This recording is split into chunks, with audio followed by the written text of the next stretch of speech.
This Mahashivaratri 2021, I'm particularly saying 2021 because there is a certain hangover from 2020 in everybody's minds.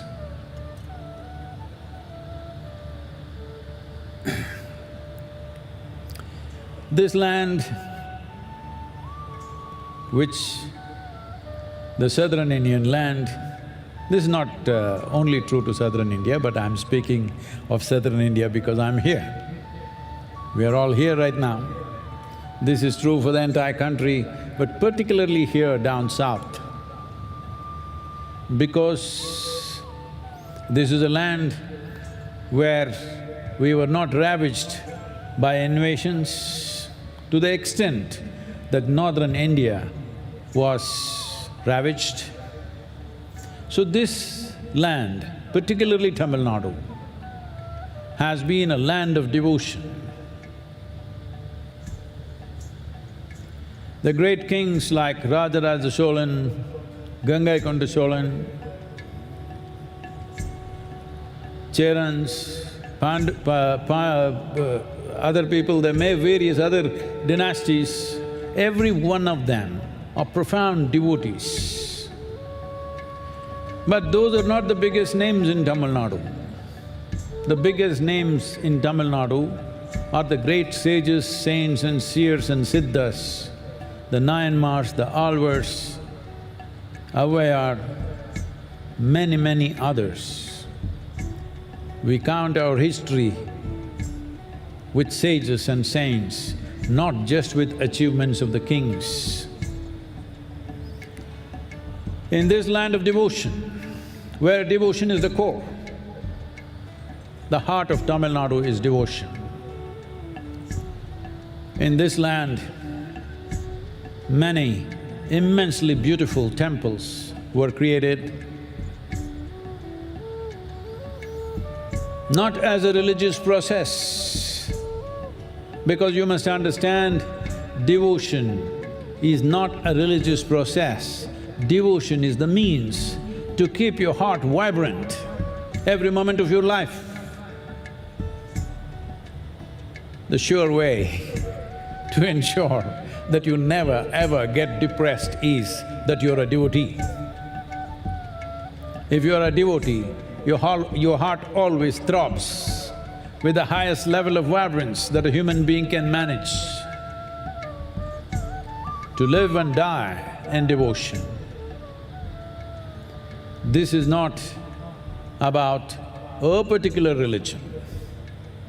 This is about organizing a human being in such a way that you have a heart for life. Whatever life throws at you, you have the ability to ride over that because your heart is overflowing with devotion. This is the nature of this culture. From this basis, everything has developed out of this. Our culture, our music, our dance, our arts and crafts, everything is soaked in devotion. Everything is an expression of our devotion. We must understand this. We did not make music and then got little devotional. No, out of overflowing devotion, profound music came out as a consequence of one's devotion.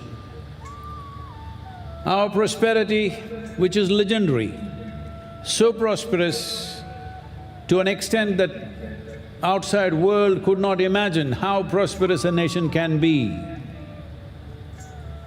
That prosperous 1,000 years ago or more, that everybody, you just look at it, 300 years ago, just everybody in Europe wanted to come to India. Don't think that they wanted to come and get enlightened in India. Or don't think they were just coming for sightseeing to see your beaches.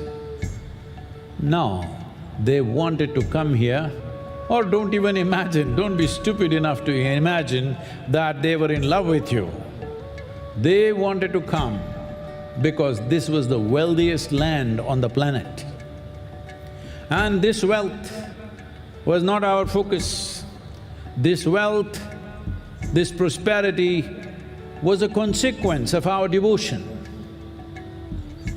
Because we addressed human well-being in a holistic way, we were not foolish enough to think just fixing the economy, human beings will be well. We understood unless all dimensions of the human being are addressed, there will be no well-being. From this, as a consequence, this land became prosperous.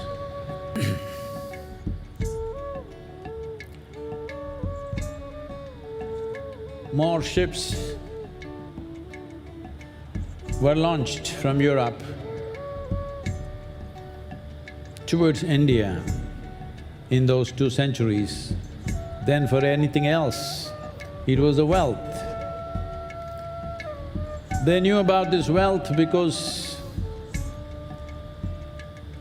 well over 2000 years ago, well over 5000 years ago, there are records of Roman ships, Greek ships coming here to Tamil Nadu and southern India to buy pepper. The pepper craze in Europe, I want you to imagine this. People who had never eaten any spice in their life except salted food, when they first tasted pepper, their tongues hang out.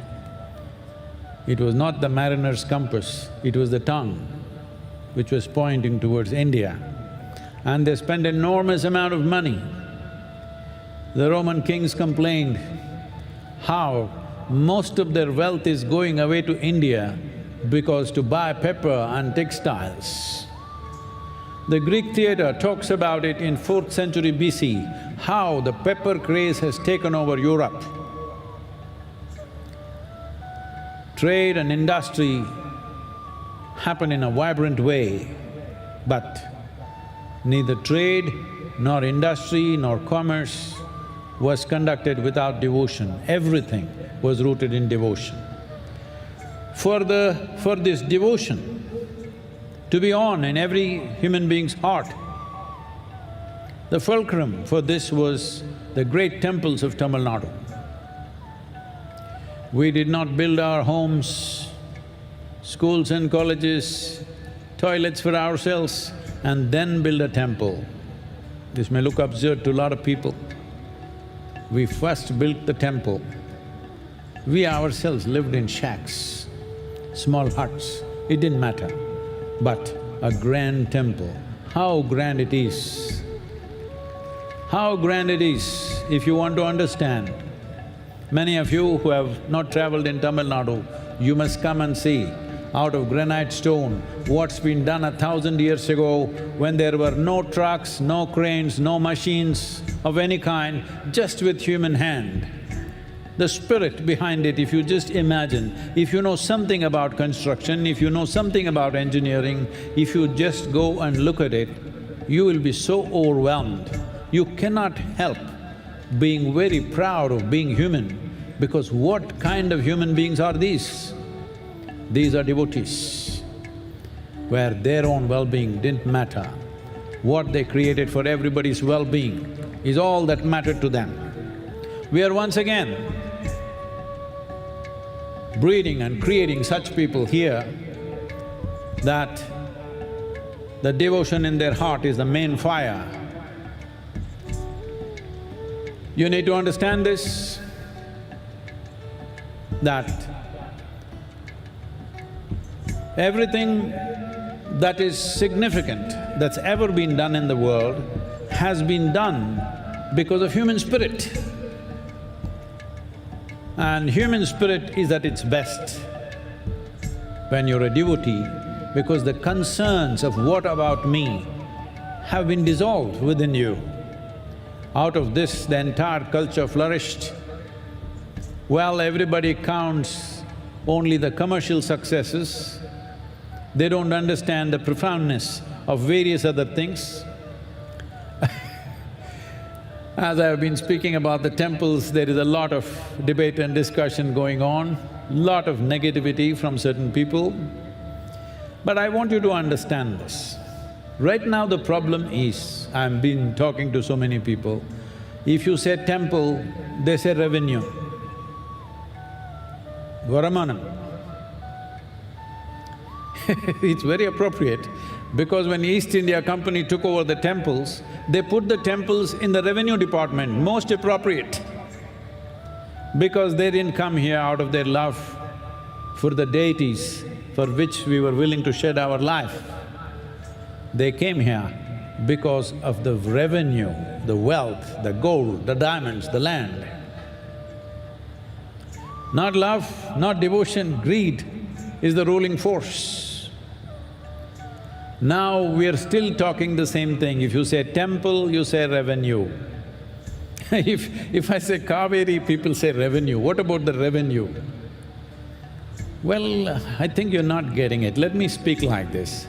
I know I shouldn't be speaking this language, but because so many people are not getting it, I'm saying this, please listen. If I say your mother, will you say revenue? If I say your wife, will you say revenue? If I say your children, will you say revenue? Then why is it when we say temple, you're saying revenue? It's shameful that we are talking about temples as revenue. It's not about revenue. It's not about land. The gold has been anyway taken away, it doesn't matter to us. This is the core.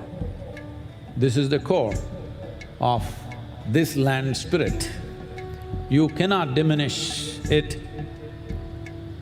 you cannot put it down, you cannot mismanage it, but unfortunately, it's going in that direction. I want you to understand this, the temples were not taken over by the British government. It was taken over by East India Company, a business, and they put it under their revenue department. In 1817, this whole disaster started. Then it so happened that the Christian missionaries and evangelical people back home in England for them started protesting that Christian men should not manage pagan temples. So for that reason, they started giving it back, half-heartedly, because there was still gold, there were still diamonds, there was still revenue, but they started giving it back because of protests by the Christian community, fortunately. I'm saying this because today when I say these temples should be in the hands of the devotees, some people say, why can't we take over the churches? Why can't we take over the mosques? Why can't we take over the Jain temples, gurudwaras? No, you should not touch the mosque, you should not touch the church, you should not touch the gurudwara or the Jain temple, because there is one justice, one injustice. You don't have to multiply that. Instead of solving the problem, you want to multiply the problem. Nobody has any right to take anybody's place of worship, whoever they are, whatever they believe in. If it means something to them, it means something to them, that's all. But in Tamil Nadu, 87% of the population, their places of worship, unfortunately, is in the hands of the government by default, not by intent, because the East India Company did it, and we continue like one famous, now recently very popular poet, American poet, said this, just ease is not justice. Unfortunately, this is continuing in Tamil Nadu and large parts of the country. We think if you just leave it as it is, it's justice. No, just ease is not justice. Now, what is it that I'm talking about? What I'm saying is, I'm talking about the fundamental rights of the citizens of India. And I'm talking about secularism, because in my understanding, to be secular means religion does not mess with the government, government does not mess with the religion. That's my idea of secularism. We must understand this. There's a profound science as to how these temples are built and above all, how they're consecrated. Here in Tamil Nadu, we have temples which have been consecrated by Agastya Muni, by Patanjali Maharishi, and many other sages and saints, particularly the 9 Mars. These are not just places of prayer, these are power centers for us to… these are windows to the cosmos, how we can open it, how we can realize different dimensions of knowing, how we can access different dimensions of knowledge. Right now, there is a certain number of people in the country who have an allergy to the word dimension, so I'm using it repeatedly so that today on Mahashivaratri, they will at least stay awake, so that they can stay awake. It's my wish and my blessing. All those people who have filled themselves with hatred, today, at least today, cool it for one day, huh? So, temples were not just made as places of prayer. It was not about petitioning God. It is for sadhana. The most significant of these temples are the Panchabhuta sthalas that we have created between the states of Tamil Nadu and Andhra Pradesh right now, according to the modern states that we have. For the 5 elements of earth, water, fire, air and space, we have 5 different temples. These 5 are to work in tandem like one big machine to create well-being, because the fundamentals of yoga is in the fundamental science called as Bhuta Shuddhi, the way of cleansing the elements and slowly gaining mastery over the elements. Once you have mastery over your elements, you have mastery over your physical and psychological nature. This was most important because if you have no mastery over your body and your mind, if you have wealth, if you have anything, nothing will matter because you cannot live a good life. There is no way you will live a life of profoundness and impactfulness. So gaining mastery over this was most important. Those yogis and ascetics who could do sadhana for themselves, well and good, but for common people, they needed support, so they consecrated these 5 temples. A few years ago, I happened to be in one of these temples and I was talking to them. This is all under government control now, run by a few devotees but largely controlled by bureaucrats. I asked them, in some way are you managing this connection with the 5 elements, these 5 temples? They said, no, this is completely separately managed, each one of them. Then I thought, I told that trustee this, that see, if your father was a rich man, a very wealthy man, and he had a Rolls-Royce, after he died, because you were 5 sons, each one of you took one wheel and started rolling it and think you have a Rolls-Royce, you're a tragedy. This is the tragedy that has come to us. People think if they take a broom and sweep it, they're managing the temple. People think if they do 2 pujas, they're managing the temple. No, that is not the management of temple. There is much more intricate science involved in this. It is very important. This is in the hands of the devotees. It is very important that all of you should stand up to make this happen. If I say temples, people say, oh, are you getting into politics? Are you interested in the revenue? I am not interested in the revenue. When I'm saying I don't want the government in the temples, do I want politics in the temples? Definitely I don't want. It is just that It bleeds my heart to see that such great effort of the past, such sciences, such tremendous well-being that it brought to this culture, which left us in prosperity, that left us in various levels of scientific development, and above all, a culture which lived exuberantly. Today, we are in a process of decay. The UNESCO, oh, look at these guys, they've all come prepared. Okay. Okay.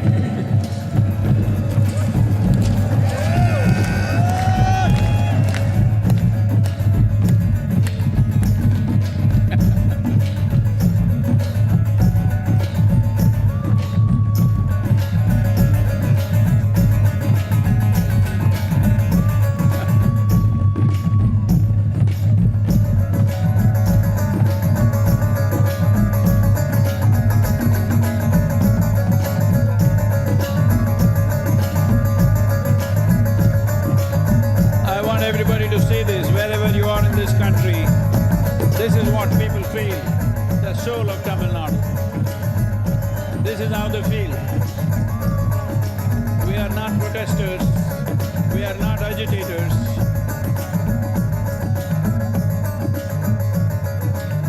We are not protesters, we are not agitators, we are anguished, we are pained.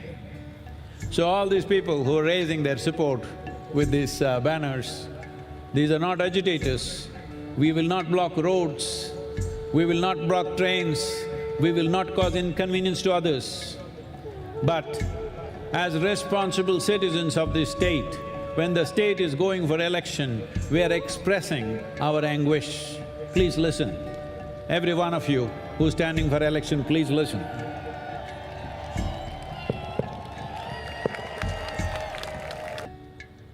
People are asking me, is it necessary to talk about these temples now? Should you not feed the poor? Yes, it's unfortunate. Still, there are poor in the country. But why are we poor? When we were the richest land, just a couple of 100 years ago, why are we still poor after 74 years of independence? One fundamental reason is we are a broken spirit. It's very, very important. Without having spirited people in the country will not prosper. You do whatever policies you want, you build roads, you build bridges, but you need people who are spirited. That's what I'm talking about. To raise the spirit of Tamil people. The temples should be in the hands of the devotees.